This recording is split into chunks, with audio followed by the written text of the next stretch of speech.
video is going to be some wall takedowns that you could use, I guess, on a wall in your gym, or if you fight mixed martial arts. That's where I really use these ideas. And this comes from one of my videos recently where I was rolling with one of the guys who's an MMA fighter, or was an MMA fighter here at the gym, and he and I were working off the walls a bunch. And Austin W said if you could make a video on wall/cage wrestling techniques, I would appreciate it. And then just below him was Straight O, who says tutorial on wall takedowns, please. So guys, I'm going to show you guys a really basic combo that you can use for wall takedowns, whether it be on a wall or a cage. And today is my not lovely assistant, Mr. Adam Wilson. Today my assistant is Frank, who, you know, even though the quarantine in Kentucky has ended, he has not since gone to the barber yet.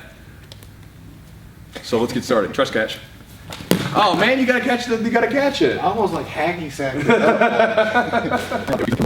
First things first, you know, let's say that I got him against the wall, and depending on what happened, I was setting up my punches, whatever, coming in, boom, and I'm here going for my takedown. Let's talk about this position a little bit, okay? Because you'll see sometimes where people will get here, and the person will just turn their body off, and then boom, and then they get out of the position, right? So let's say Frank's here, right? If he's up here, and he just leans against me, and the person can easily boom, turn off, and then break away from the wall. Once you get someone on the wall, you want to keep them there, right? And so what I'm going to do first is I'm going to do what I call splitting the legs, and I'm going to be placing a ton of pressure right here into the solar plexus, okay? So when I get into the position here where I'm attacking the double leg, right? So I'm going in here, attacking the double. It's gonna look like I'm just standing, but I'm doing a couple things. First off, all of my weight is in Frank's solar plexus, right? This is where I literally can take my foot up off the ground. This allows me to use this foot for trips, for leg switches, for adjusting my foot positioning for the takedown I want.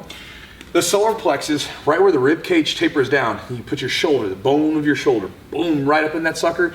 And I call this the sweet spot a lot of times when I'm grappling, because this is that place where, you know, you've got the rib cage here, you've got these strong abdominal muscles down here, and then right in the center, that's it, that right there. If you hit that when they're not ready for it, it'll take the wind out of them. But it's a place where if you put a lot of pressure on, it's very hard for them to brace. And so just doing this alone will make them feel uncomfortable, okay? It's gonna pin them to the wall. Now, splitting the legs, what this does is this keeps them from being able to step off, right? So he's not gonna be able to just move his legs around and run away from me. I'm keeping this here, okay? I'll show you what I'm doing with my head positioning in just a second, okay? Now, from here, there's two basic takedowns that I'll go for just from this.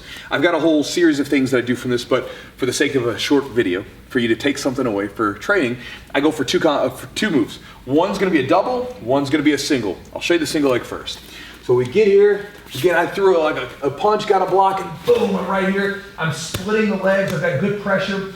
And then what happens is he feels me going for the double, so he spreads his legs a little bit. I'm gonna step out, slide down to the back of the knee here, get a gable grip, and then as soon as I'm here, I'm gonna snap off, boom, the cage wall.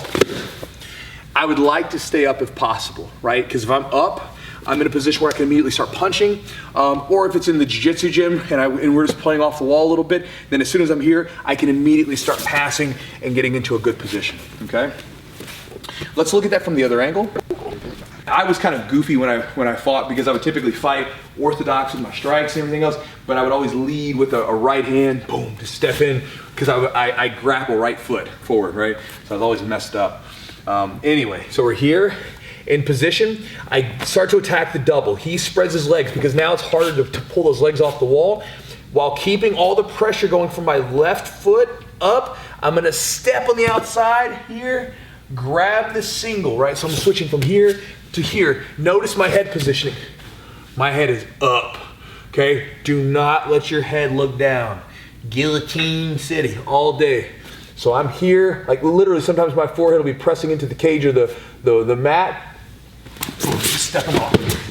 Boom, coming in or dropping down into a passing position, all right? Now, that's the single. The double will happen if the person does not, you know, spread their legs out, which happens sometimes because you'll be there and they maybe don't want to because they've already felt your single leg and they might be trying to do some stuff, and we can snap those legs off. So again, we're in position, you're being goofy like Chewy, you're boxing left, and then you step over, boom, into your right position, right? I'm splitting the legs, I've got all that pressure.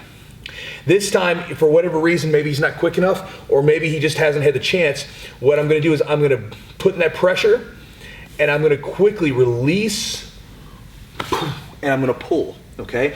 Now when you do this, you gotta be careful because this person's better be able to break fall because they're gonna slap down on the ground, okay? So we're here, I'm picking them up. And again, if I can stay up, I'm up on top, get them away from the wall if we're fighting. If it was a grappling match or a grappling roll, I would just get them away from the wall there anyway. So again, we're in position. Right here, he doesn't do anything as far as spreading his legs out, so I don't necessarily need to step up for the single leg, and it's not as strong because when he spreads his legs out, go ahead, there's a lot more pressure on these feet, whereas when he comes back up, it's not as much, right? His feet are a little bit more mobile. So we're just gonna go in, boom, pull, and then right here, ready to go for the pass. So that's a 2-part combo, and you know, there was a fight where I picked the, got a hold of the legs and picked them up and did the big like Matt Hughes drop from back in the day.